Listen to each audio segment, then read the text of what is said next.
Bonjour à tous, c'est Franck Nicolas, fondateur de Globe et du programme de coaching Spark que nous allons vivre ensemble, en tout cas je l'espère dans quelques temps. C'est un véritable bonheur pour moi de vous retrouver ici sur la plage même de Saint-Martin aux Antilles. Qu'est-ce que je fais ici? En ce moment même, j'ai le bonheur de coacher durant une semaine des leaders et des entrepreneurs comme vous qui font partie de notre programme à l'année de coaching one-to-one du Club Mastermind, durant lequel nous les accompagnons toute l'année en coaching et puis nous effectuons 3 séminaires, 3 retraites dans l'année pour travailler son leadership, sa performance, son marketing, sa capacité de négocier et d'influencer les autres, bref, de passer ses affaires et sa vie à une autre étape. Alors, c'est d'ici que j'aimerais tout d'abord commencer par vous remercier. Merci 1000 fois pour tous vos courriels. Ce programme Spark est formidable pour cela, c'est qu'il est formidablement interactif. Et j'ai avec moi sur mon iPad quelques-unes des questions que vous me posez. Et j'aimerais, si vous le voulez bien, si vous l'acceptez, répondre comme ça ici en live de Saint-Martin à toutes ces questions que vous vous posez, à quelques-unes d'entre elles en tout cas. J'en ai sélectionné 5 précisément. Alors, première question que j'ai, elle arrive de Patrice de Lyon, c'est la question numéro 1. Patrice nous dit « Comment être à 110%, comment afficher son meilleur moi ?» Patrice, la première question qu'il faudrait que vous puissiez vous poser, c'est « Pourquoi je fais ce que je fais ?» La plupart du temps, les gens veulent être à 110% mais ne savent pas pourquoi. Pour quelle raison vous voulez être motivé dans un projet? Alors, c'est vrai que dans votre courriel, vous ne m'expliquez pas la raison pour laquelle vous voulez être motivé toute l'année. Est-ce que c'est pour des raisons professionnelles, personnelles? Est-ce que vous êtes un leader, un entrepreneur? Je n'en sais rien. Mais je vais tenter de vous répondre de cette façon-là, et très simplement, évidemment. La première des choses, vous devez connaître votre why, votre pourquoi. Quand vous vous engagez dans un projet, quand vous vous engagez dans une aventure, qu'elle soit personnelle, relationnelle, dans une communication auprès de vous-même, de votre famille, de vos camarades de travail, dans une réunion, trouvez votre pourquoi. Et ici, par exemple, vous voulez perdre du poids, Patrice. Alors, je ne sais pas, peut-être que c'est le cas, mais si vous voulez perdre du poids, on le sait très bien que 90% des gens qui entament un régime, eh bien, laissent tomber, ne tiennent pas le coup. Comment tenir le coup? Rappelez-vous pourquoi vous voulez cela. La deuxième des choses que je voudrais vous donner aussi, c'est focalisez-vous sur vos talents, Patrice. Si vous voulez performer, si vous voulez ne pas reculer, si vous voulez rester motivé, faites un focus sur vos talents. Donc, trouvez le domaine dans lequel vous excellez. Est-ce que vous êtes une personne qui passe à l'action facilement? Est-ce que vous êtes une personne qui décide rapidement? Quels sont vos talents? Et puis enfin, la dernière des choses, pour rester motivé dans un projet, c'est parce que vous savez que dans un projet comme cette mer en ce moment, c'est de rester en mouvement, c'est de ne pas s'arrêter. Eh bien, l'autre point que je voudrais vous donner, c'est augmenter votre énergie. Parce que pour passer à l'étape suivante, pour entrer dans l'action, pour rester motivé, il vous faut de l'énergie. Alors, si vous mangez trop de sucre toute la journée, si vous buvez trop d'alcool, si vous vous couchez trop tard, si vous ne faites jamais de sport, si vous ne connaissez pas les fondamentaux de l'énergie et de la performance, eh bien, vous ne pourrez pas rester motivé. Combien de fois vous avez décidé de lâcher? Baisse d'énergie. Combien de fois vous avez fait des erreurs de communication? Baisse d'énergie. Ça va? J'espère en tout cas que j'ai répondu à votre question. J'ai une deuxième question de Philippe. Philippe à Genève cette fois-ci, en Suisse évidemment. Philippe me dit, mais à quoi servent, Franck, les croyances? Alors, vous savez qu'on en a parlé. Toutes les décisions que vous prenez, Philippe, sont en fonction de vos croyances. Tiens, prenons l'exemple du restaurant. Vous êtes à un restaurant et un client arrive en retard. Quelles sont les croyances que vous allez avoir? Il est en train de vous arnaquer, il n'est pas sérieux, le client? Ou au contraire, c'est quelqu'un qui a peut-être du mal à se garer? Les croyances que vous allez avoir à ce moment-là vont complètement préfigurer la réaction que vous aurez avec ce client quand il va arriver éventuellement. Vous comprenez que toutes nos croyances dessinent absolument notre carte de décision au quotidien, et toutes les actions que nous prenons sont en fonction de nos croyances. Quand vous vous énervez, c'est parce que vous avez le sentiment d'être lésé, c'est parce que vous avez le sentiment d'avoir raison. Et ce sont encore les croyances qui jouent encore le jeu et qui prennent le dessus sur toute votre vie de leader et d'entrepreneur. Voilà, j'espère en tout cas, Philippe à Genève, que j'ai répondu à vos questions. Question numéro 3, celle de Cathy de Montréal. Alors Cathy à Montréal me dit « Comment régler les conflits de motivation ?» Alors, tout à l'heure, effectivement, on avait la question de Patrice de Lyon qui nous disait comment être à 110%. Et Cathy, vous vous rappelez tout à l'heure, si vous m'avez écouté, que je parlais déjà de motivation. Alors, dites-vous que pour rester motivé dans un projet, toutes les astuces que j'ai données tout à l'heure à Patrice, trouvez votre pourquoi, dans quel domaine vous excellez, focalisez-vous sur vos talents, augmentez votre énergie, sont évidemment des prérequis pour votre réponse. Et je pense que vous vous êtes reconnu également dans les premières réponses que j'ai données. J'aimerais vous rajouter quelques clés pour vous, Cathy. Évidemment, celles et ceux qui m'écoutent en ce moment et qui sont intéressés de savoir comment est-ce qu'on peut régler les conflits de motivation. dans un projet professionnel comme personnel. Alors comment on s'y prend? Eh bien, la première des choses que je voudrais vous dire pour ajouter ce que je vous ai dit tout à l'heure et ce que j'ai dit à Patrice, travaillez vos valeurs. Travaillez vos valeurs. Pour rester motivé, travaillez vos valeurs. Pourquoi? Parce que vous allez prendre de meilleures décisions. Quand vous regrettez une décision, c'est parce qu'il y a un conflit de valeurs. Voilà pourquoi, quand on a un projet pour rester motivé, nous devons travailler ces valeurs. Ça va, vous avez compris? Autre point, vous devez savoir aussi, vous devez connaître vos besoins. Quels sont vos besoins? En séminaire, je dis souvent à des gens, qu'est-ce que vous aimeriez? Alors, il y a des gens qui me disent, un exemple, moi, ce que je veux, c'est plus d'argent. Alors, je leur dis, mais tu veux plus d'argent pour quelle raison? Je veux plus d'argent. Pour être riche. Mais tu veux de l'argent pourquoi? Tu es un collectionneur de papier d'imprimerie? Tu es un collectionneur de papier froissé avec des têtes de mort dessus? Tu es un collectionneur de quoi? Qu'est-ce que tu veux exactement? Je veux plus d'argent pour avoir plus de sécurité. Ah! Je veux plus d'argent pour avoir plus de liberté. Ah! Quels sont vos besoins? Pour rester motivé, 1, travaillez vos valeurs et 2, connaissez vos besoins humains. Quels sont vos besoins? Et vous le verrez dans Spark, nous allons en parler. Dans Spark, nous allons vous permettre de trouver vos valeurs et de déterminer vos besoins humains. Alors voilà, j'espère que Cathy, très modestement, j'ai répondu, surtout très rapidement ici à Saint-Martin, à vos questions. Et merci encore de nous l'avoir posé. La 4e question, elle est de Denis de Paris. Denis nous dit « Comment faire le point sur notre situation actuelle? Je suis souvent perdu dans mes affaires et dans ma vie privée. Franck, donnez-moi quelques astuces. » La première des choses pour faire le point, Denis, sortez de votre environnement. Voyez ce qu'on est en train de faire ici à l'année avec 3 retraites dans mon club Mastermind, qui est un programme très différent du programme Spark. Mais nous emmenons des leaders et des entrepreneurs 3 fois en 10 mois à l'extérieur de leur ville, à l'étranger.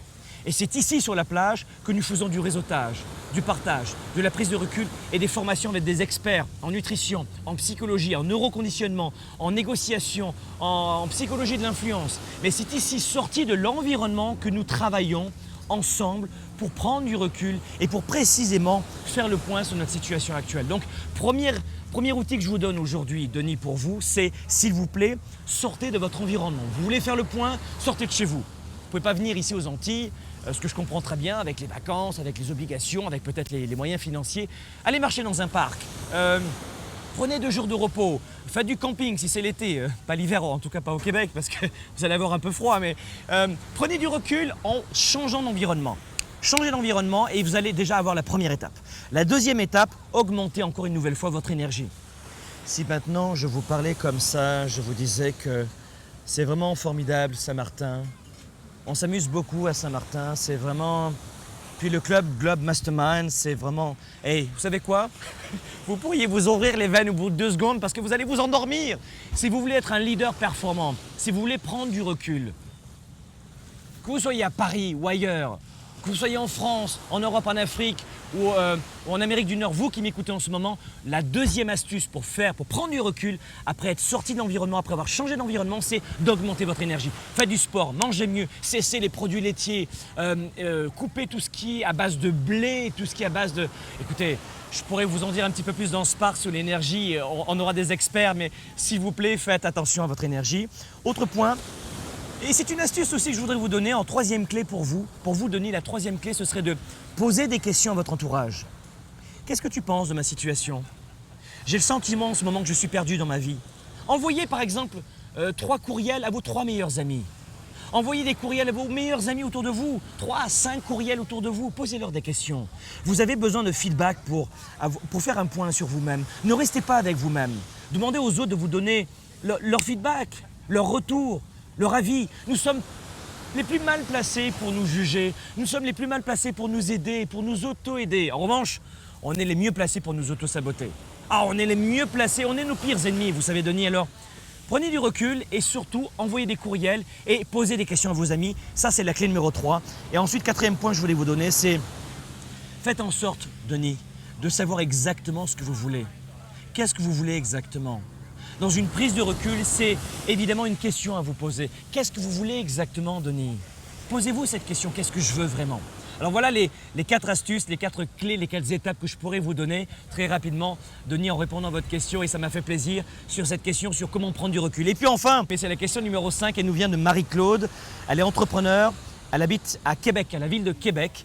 Et Marie-Claude nous dit: comment augmenter ses résultats et ses finances dans ses affaires et puis dans sa vie privée. La première des choses que je voudrais vous dire, dites-vous que pour augmenter ses résultats, Marie-Claude, et pour augmenter ses finances, c'est 80% de psychologie et 20% de comment. Si vous ne gagnez pas assez d'argent aujourd'hui, et vous allez me dire encore, ben Franck, super, hein, j'ai bien fait de t'écouter hein, pour entendre ça, mais encore une fois, pensez-y à ce que je vais vous dire. Pensez-y. Si vous ne gagnez pas assez d'argent, c'est uniquement pour des raisons de psychologie. Parce que gagner de l'argent, il y en a tout autour de vous de l'argent. Alors évidemment, ici à Saint-Martin, on est bien placé pour voir qu'il y a de l'argent, mais que vous habitiez, alors vous habitez à la ville de Québec. La ville de Québec est une ville fabuleusement aménagée en infrastructure. C'est une ville occidentale où le salaire moyen est très loin d'être de 2 $ par jour et par personne comme en Afrique, on est d'accord? Il y a de l'argent à Québec. Alors je ne sais pas dans quel environnement vous êtes, je ne sais pas justement quelles sont vos croyances. Mais vous devez comprendre que si vous voulez gagner plus d'argent, travaillez d'abord votre psychologie. Le blocage, il n'est pas uniquement dans le mécanisme sur comment faire plus d'argent. Alors vous ne m'avez pas précisé si c'est pour augmenter votre chiffre d'affaires, si c'est pour votre retraite, si c'est... Je n'en sais rien, mais 80% de la problématique que vous avez, Marie-Claude, c'est de la psychologie. Et 20% c'est de la mécanique. Vous voulez gagner de l'argent en bourse, il faut d'abord avoir envie de le faire. Être confiant en soi, poser des questions partout, savoir trouver les bonnes ressources. Et le comment, vous allez le trouver. Vous appuyez sur ce piton, ça fonctionne comme ça, on achète des CICEF, Vous voyez ce que je veux dire? Ça, c'est de la mécanique ensuite. Mais c'est juste 20%. 80% pour obtenir de nouveaux résultats dans votre vie de finance, et dans votre vie financière ou dans les résultats que vous attendez, c'est évidemment de la psychologie. Alors, j'ai prévu pour vous 7 étapes très rapide pour vous permettre d'augmenter vos résultats. Pardonnez-moi, je vais aller très vite avec vous aujourd'hui, Marie-Claude, mais en tout cas, j'aurai eu le mérite de vous répondre et de vous donner un extrait. La première des choses, engagez-vous à 110% dans ce que vous faites. Engagez-vous à 110%. 110%, ça fait peut-être rire, mais si par exemple vous êtes juste à 90%, ça fait toute la différence dans vos affaires, Marie-Claude. 90%, c'est complètement différent. 90% dans le transport aérien, ça fait 2 crashs par pays et par jour. Vous imaginez? Donc voici l'impact d'être à 110%. Voici pourquoi vous devez être à 100, à 110%, vous engagez totalement et pas juste à moitié. Première des choses. Deuxième élément, découvrez votre mission. Ça résume un petit peu tout ce qu'on a dit aujourd'hui. Découvrez votre mission. Pourquoi vous voulez gagner de l'argent? Pourquoi vous voulez augmenter vos finances? À quelle fin? Quelle est votre mission à vous? C'est juste gagner de l'argent? Comme un peu l'exemple que je donnais tout à l'heure, pas du tout. Anticiper et progresser, ça c'est l'exemple numéro 3. Anticiper et progresser, c'est l'exemple numéro 3. Anticipation, quand on a une entreprise, anticipation égale stratégie. Toutes les entreprises que j'accompagne, tous les leaders que je coach, la plupart du temps, quand il y a un échec, c'est parce qu'il n'y a pas d'anticipation. Anticipation égale stratégie. Anticipation, c'est votre meilleur ami quand vous voulez avoir plus de résultats, et notamment dans les finances. Accélérer sans freiner, découvrez quelles sont vos croyances bloquantes, découvrez quelles sont les croyances qui vous font du mal, découvrez ces idées reçues dont on parlait il y a un instant, qui vous empêchent d'avancer. Vous avez envie de réussir, mais vous gardez le pied sur le frein. Augmentez votre performance, encore une fois, l'énergie, la performance, l'acuité intellectuelle, votre capacité à avoir un corps qui bouge, mais avoir un esprit complètement actif, prêt à passer à l'action, travaillez là-dessus aussi. Avoir une psychologie de champion, ça c'est la 6e clé. Vous devez avoir une psychologie de champion, ça veut dire quoi? Contrôlez vos idées reçues, contrôlez vos croyances, connaissez exactement pourquoi vous faites quelque chose. Et évidemment, dans Spark, nous y reviendrons très largement dans notre programme. Et puis, la dernière des choses, elle va vous paraître très simple, Marie-Claude, mais c'est garder le momentum. Et pour garder le momentum, il faut avoir 2 choses. Et on le verra dans Spark ensemble. Soyez d'abord déraisonnable, complètement déraisonnable. Je le dis toujours à mes leaders et mes entrepreneurs que nous coachons, et nous le ferons dans Spark encore une fois, soyez des leaders déraisonnables. Créez vos croyances, créez votre vision. Arrêtez de suivre les avis de tout votre entourage. Si on vous dit que le lait est bon, ok, vérifiez si c'est bon pour vous. Si on vous dit qu'il faut créer une entreprise dans ce secteur, vérifiez si c'est bon pour vous. Si ce métier dans lequel vous êtes engagé vous convient ou pas.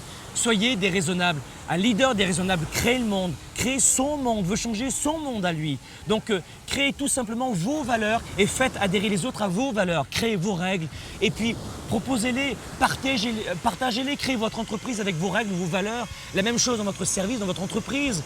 Allez dans l'entreprise qui vous convient le mieux, qui est l'idéal pour vous, pour votre équilibre de vie, pas forcément ce que les autres disent. Donc, soyez déraisonnables. Première des choses. Et puis pour garder le momentum, très important aussi, ayez en tête un plan d'action. Et vous le verrez dans Spark, je vais vous donner un plan d'action en détail. Je ne peux pas le faire maintenant parce que vous le voyez, cette vidéo est déjà largement assez longue, ce coaching assez long. Mais en répondant à votre question, la deuxième des choses, Marie-Claude, pour garder le momentum, c'est d'avoir un plan d'action. Vous devez savoir ce que vous devez faire. Vous voyez, regardez, moi j'ai un plan d'action avec moi. J'ai mes questions, toutes les questions que j'ai sélectionnées, que vous m'avez envoyées, je les ai sur mon iPad. J'ai mon plan, je sais de quelle façon je devais vous parler. Pareil, quand on est aux commandes d'un avion, on ne part pas comme ça en avion. Et où est-ce que je vais aller? Non, peut-être que je vais aller à gauche. Non, je vais aller aux Antilles. Non, je vais aller en France. Vous comprenez ce que je veux dire? Vous devez absolument avoir une carte mentale, une stratégie pour aller du point A vers le point B. Et ça, c'est extrêmement important. D'accord? Alors voilà, j'espère que j'ai répondu en tout cas rapidement à votre question, Marie-Claude. Merci à vous encore une fois. J'ai été véritablement honoré pour moi du temps que vous m'avez accordé, de tous ces courriels, de tous ces feedbacks. Pour moi, c'est véritablement, vous l'avez compris, c'est ma mission de vie, c'est ma raison d'être. De faire progresser des leaders et des entrepreneurs, que ce soit ici ou à Montréal ou à Paris ou à Casablanca où nous allons de temps en temps, ou à Shanghai en Chine aussi. Mais en tout cas, ce n'était que du bonheur pour moi. Et puis j'espère que je vous retrouverai très bientôt. Merci encore de votre écoute. Soyez des leaders actifs, déraisonnables et inspirants pour un monde meilleur. À très bientôt.